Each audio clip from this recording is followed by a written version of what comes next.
दरवाढीच्या पुनर्वसनाला तत्वता मंजुरी। गावच्या पुनर्वसनासाठी जिल्हा प्रशासनाने आवश्यक कारवाई करावी। मदत आणि पुनर्वसन मंत्री अनिल पाटील यांचे निर्देश। राज्यातील सराफ व्यावसायिकांना आता सुरक्षा कवच। सराफांच्या समस्येचे निराकरण करण्यासाठी जिल्हास्तरीय दक्षता समिती। तपासी अधिकाऱ्यांना आता पाळावी लागणार मार्गदर्शक तत्वे। आंदोलनानंतर शेतकरी तरुणाला मिळाला न्याय। खेड टाइम्सच्या बातमीनंतर रस्ता वापरासाठी खुला। शेतकऱ्याकडून खेड टाइम्सला धन्यवाद। तरुणाच्या चेहऱ्यावर समाधान। केंद्र सरकारने कांद्याची निर्यात बंदी हटवावी। खेड कृषी उत्पन्न बाजार समितीचे सभापती कैलास लिंबोर यांची मागणी। मांजरेवाडीत शेतकऱ्यांच्या बांधावर जाऊन शेतकऱ्यांशी साधला संवाद। नमस्कार, आपण पाहतात खेड टाइम्स। आजच्या बातमीपत्रात आपलं स्वागत। आता पाहूया सविस्तर वृत्तांत। निर्दोष सराफ व्यावसायिकांना नाहक त्रास देऊ नये तसेच आरोपीला शिक्षा व्हावी या दृष्टिकोनातून तपासी अधिकाऱ्यांना राज्य सरकारने मार्गदर्शक तत्वे जारी केली आहेत। तसेच सराफांच्या अडचणी सोडवण्यासाठी राज्य स्तरावर राज्यस्तरीय दक्षता समिती स्थापन करण्यात पोलीस महासंचालकांकडून मार्गदर्शक सूचना निर्गमित करण्यात आल्या आहेत। गृह विभागाने राज्य स्तरावर सराफांच्या सुरक्षा विषयक समस्यांचे निराकरण करण्यासाठी दक्षता समिती स्थापन करताना जिल्हा स्तरावरही प्रत्येक पोलीस आयुक्तालय आणि जिल्हा स्तरावर दक्षता समिती गठीत करण्यात आली आहे। या संदर्भात परिपत्रक गृह विभागाकडून जारी करण्यात आलं आहे। या परिपत्रकात तपासी अधिकाऱ्यांसाठी तब्बल 16 सूचना देण्यात आलेल्या आहेत। याशिवाय पोलीस तपासात पारदर्शकता राहावी तसेच व्यावसायिकांना नाहक आणि विनाकारण त्रास होऊ नये यासाठी सराफ व्यावसायिकांनाही मार्गदर्शक सूचनांचे पालन करावे लागणार आहे। आता बातमी आहे खेड टाइम्सच्या इम्पॅक्टची। वैयक्तिक वादातून रस्ता अडवला, तक्रार करूनही प्रशासन त्यावर काहीच कारवाई करत नव्हतं। त्रासलेला शेतकरी तरुणानं प्रशासनापुढे आमरण उपोषण सुरू केलं। खेड टाइम्सवर या संदर्भात बातमी प्रदर्शित झाली।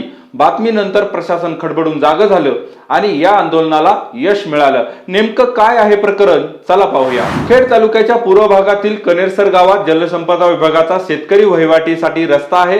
हा रस्ता वैयक्तिक वादातून एकनाथ पंढरीनाथ दौंडकर या शेतकऱ्याने अडवला होता। रस्ता बंद झाल्यामुळे महेश सुरेश लोखंडे यांच्यासह इतरही काही शेतकऱ्यांना आपल्या शेतात जाण्यासाठी रस्ता नव्हता। धक्कादायक गोष्ट म्हणजे 4 वर्षांपेक्षा अधिक काळासाठी हा रस्ता सरकारी रस्ता एकनाथ दौंडकर यांच्या अडवणुकीमुळे बंद होता। प्रशासनाकडे तक्रार करूनही त्यावर कोणत्याही प्रकारची कारवाई होत नव्हती। शेवटी 4 वर्षांपासून रस्त्यांपासून वंचित राहिलेल्या शेतकरी तरुणाने राजगुरुनगरच्या चासकमान प्रकल्प शाखा कार्यालयासमोर आमरण उपोषण करण्याचा निर्णय घेतला। महेश लोखंडे याने पुणे पाटबंधारे प्रकल्प मंडळाचे अधीक्षक अभियंता, चासकमान प्रकल्प विभागाचे कार्यकारी अभियंता, चासकमान प्रकल्प राजगुरुनगर शाखा कार्यालयाचे उपविभागीय अभियंता यांना निवेदन देत रस्ता खुला करून दिल्याशिवाय आंदोलन मागे घेणार नसल्याचं प्रशासनाला स्पष्टपणे सांगितलं। या प्रकरणाची दखल घेत खेड टाइम्सने या संदर्भात महेश लोखंडे यांची मुलाखत घेत बातमी प्रदर्शित केली। अखेर प्रशासनाने महेश लोखंडे यांच्या आंदोलनाची गांभीर्याने दखल घेतली। पोलिसांनी यापुढे रस्ता अडवला जाणार नाही आणि अडवला तर कायदेशीर कारवाईची हमी करण्याची महेश लोखंडे यांना हमी दिली। रस्ता अडवणाऱ्या एकनाथ दौंडकर यांच्याकडून रस्ता अडवणार नसल्याचं लेखी लिहून घेतलं आणि महेश लोखंडे यांच्या प्रयत्नांना यश मिळालं। आता पाहूया बातमी कांद्याची। कांदा अजूनही रडवतोयच। कांद्याची निर्यात बंदी उठवावी यासाठी अनेकदा शेतकऱ्यांनी आंदोलने करूनही केंद्र सरकार त्याची दखल घेत नाहीये। निर्यात बंदी असल्यामुळे कांद्याला मातीमोल बाजारभाव मिळताना दिसत आहे। शेतकऱ्यांचा कांद्याचा उत्पादन खर्चही भरून निघत नसल्यामुळे शेतकरी हवालदिल झाला आहे। या सगळ्याचा परिणाम बाजारात होणाऱ्या कांद्याच्या आवकेवर होताना दिसत आहे। खेड कृषी उत्पन्न बाजार समितीचे सभापती कैलास लिंबोरे यांनी या कांद्याच्या प्रश्नाची गांभीर्याने दखल घेत थेट मांजरेवाडी गावातील एका शेतकऱ्याच्या बांधावर गेले। कांदा काढणी सुरू असलेल्या या शेतकऱ्याची विचारपूस त्यांनी यावेळी केली। कांद्याला भाव द्या, आमचा उत्पादन खर्चही भागत नाही अशी मागणी यावेळी कांदा उत्पादक शेतकऱ्यांनी केली। नाही, आम्हाला तसं तर आमचे ना खर्च पण निघत नाही। आम्हाला मजुरी पण माणसं पण खूप लागतात। ते कमीत कमी आम्हाला 20 ते 25 रुपयापर्यंत तरी बाजार भाव मिळाला पाहिजे। कांद्याची बाजारभाव सध्या 14,000 ते 1,500 रुपये। ती काही शेतकऱ्याला परवडत नाही। उत्पादन खर्चही भरून निघत नाही। त्यामुळे कमीत कमी 2,000च्या पुढे 2,000 ते 2,500 रुपये भाव पाहिजे। शेतकऱ्यांशी संवाद साधल्यानंतर खेड कृषी उत्पन्न बाजार समितीचे सभापती कैलास लिंबोरे यांनी शासनाने कांद्यावर निर्यात बंदी उठवावी अशी मागणीही केली आहे। आज या ठिकाणी आज बुधवार असल्यामुळे सकाळी मी बुधवारी चाकण मार्केटला आज होतो आणि अनेक शेतकरी अतिशय तिडकीने मला सांगत होते की आज कांद्याचा रेट 10 रुपये किलोपासून 15 रुपये किलोपर्यंत गेलेला आहे. परंतु आज मी प्रत्यक्ष तिथं सगळ्या शेतकऱ्यांचं ऐकलं आणि आज प्रत्यक्ष मी या मांजरेवाडी ठिकाणी या ठिकाणी शेताची पाहणी करायला आलो. तर माझ्याबरोबर या ठिकाणी स्वतः कांदा उत्पादक करणारे शेतकरी आहे.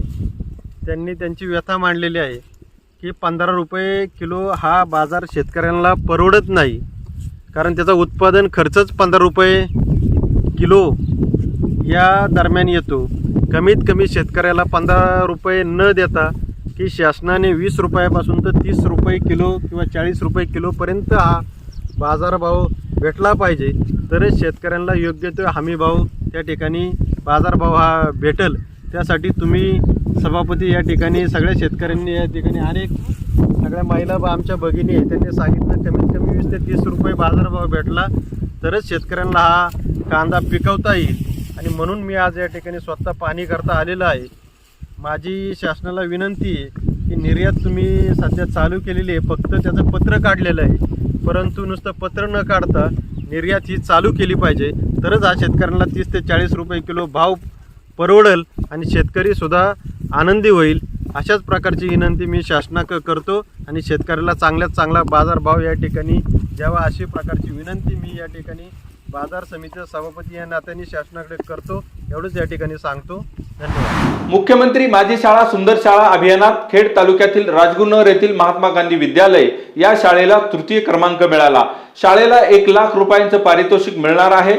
त्याचबरोबर पुणे जिल्हा परिषदेच्या माध्यमिक विभागामार्फत जिल्हा स्तरावर करण्यात आलेल्या माध्यमिक शाळांचा गुणवत्ता स्तर निश्चित मूल्यांकनातही शाळेने जिल्ह्यात 2रा क्रमांक पटकावला असून सर्वोत्कृष्ट ओ दर्जा मानांकन मिळालं आहे, अशी माहिती प्राचार्य सुनील जाधव यांनी दिली. शाळेमध्ये सेंद्रिय पोषण बाग, परिसर स्वच्छता, हँडवॉश, स्वच्छता मॉनिटर, शाळा परिसरात देशी आणि औषधी वृक्षांची लागवड आणि संरक्षण, अमृत कलश या माध्यमातून मातीचे संकलन, रोपवाटिका असे नाविन्यपूर्ण उपक्रम राबवले जातात. त्यामुळे शाळेला हा मानांकन मिळाला आहे. राज्यातील पोलीस पाटलांच्या मानधनात वाढ करण्यात आली असून आता पोलीस पाटलांना 15,000 रुपये महिन्याला मानधन मिळणार आहे. गुरुवारी मंत्रिमंडळाच्या बैठकीत हा निर्णय घेण्यात आला. त्यानंतर महाराष्ट्र राज्य पोलीस पाटील संघटनेच्या पदाधिकाऱ्यांनी मुंबई येथे मुख्यमंत्री एकनाथ शिंदे, उपमुख्यमंत्री देवेंद्र फडणवीस आणि अजित पवार यांची भेट घेऊन त्यांचे आभार मानले. पोलीस पाटलांच्या मानधनात वाढ करावी यासाठी महाराष्ट्र राज्य गाव कामगार पोलीस पाटील संघाचे अध्यक्ष बाळासाहेब शिंदे, राज्यस्तरीय सचिव कमलाकर मांगले यांच्या नेतृत्वाखाली राज्यातील पदाधिकारी आणि पोलीस पाटील यांनी सातत्याने आंदोलनाच्या माध्यमातून पाठपुरावा केला होता. मानधनात वाढ झाल्यामुळे पाठपुराव्याला यश आल्याची भावना महाराष्ट्र राज्य पोलीस पाटील संघाचे अध्यक्ष बाळासाहेब शिंदे आणि खेड तालुका अध्यक्ष अमोल पाचपुते यांनी यावेळी व्यक्त केली. बातमीपत्राच्या शेवटी आनंदाची बातमी. खेड तालुक्याच्या पश्चिम पट्ट्यातील पदरवाडी या आदिवासी गावाचे पुनर्वसन करण्यासाठी तत्वता मान्यता मिळाली आहे. गावच्या पुनर्वसनासाठी जिल्हा प्रशासनाने आवश्यक कार्यवाही करावी असे निर्देश मदत आणि पुनर्वसन आपत्ती व्यवस्थापन मंत्री अनिल पाटील यांनी गुरुवारी दिले. पदरवाडी गावात गेल्या पावसाळ्यात डोंगराला मोठी भेग पडली होती. त्यानंतर ईश्वरवाडी सारखी पदरवाडी ही जमीनदोस्त होते की काय अशी भीती या गावातल्या कुटुंबांना वाटू लागली. आमचं पुनर्वसन करा अशी मागणी गावकरी करू लागले. स्थानिक प्रशासनाने भेटी देऊन दिलासा तर दिला, पण गावकऱ्यांच्या पुनर्वसनाचा निर्णय संबंधित मंत्रालयात तसाच प्रलंबित होता. पदरवाडी पुनर्वसन करण्याबाबत मदत आणि पुनर्वसन आपत्ती व्यवस्थापन मंत्री अनिल पाटील यांच्या अध्यक्षतेखाली गुरुवारी मंत्रालयातील दालनात बैठक झाली. या बैठकीत पदरवाडीचे पुनर्वसन करण्याबाबत महत्त्वाचा निर्णय घेण्यात आला. या बैठकीला आमदार दिलीप मोहिते, पुणे विभागीय उपायुक्त रामचंद्र शिंदे, निवासी उपजिल्हाधिकारी ज्योती कदम, उपविभागीय अधिकारी जोगेंद्र कट्यारे, तहसीलदार प्रशांत बेडसे हे दूरदृश्य संवाद प्रणालीद्वारे, तसेच सहसचिव सत्यनारायण बजाज, अप्पर तहसीलदार नेहा शिंदे यांनी दालनात उपस्थित होते. अनिल पाटील यांनी यावेळी सांगितले की पदरवाडी गावच्या कायमस्वरूपी पुनर्वसनाचा भूसंपादन आणि अन्य बाबींसाठी लागणारा निधी उपलब्ध करून दिला जाईल.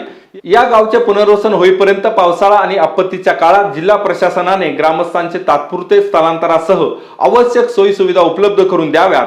पदरवाडीतील भूसंकलन आणि नागरिकांची पुनर्वसनाची मागणी, स्थानिक प्रशासनाची धावाधाव, तरीही पुनर्वसनाच्या निर्णयाला उन्हाळा उजाडला. पाहूया या निर्णयाची आणि पदरवाडीच्या भूसंकलन प्रकरणाचा स्पेशल रिपोर्ट पुढील भागात. बातमीपत्रात आता वेळ झाली इथंच थांबण्याची. पुन्हा भेटू पुढील बातमीपत्रात. तोपर्यंत धन्यवाद.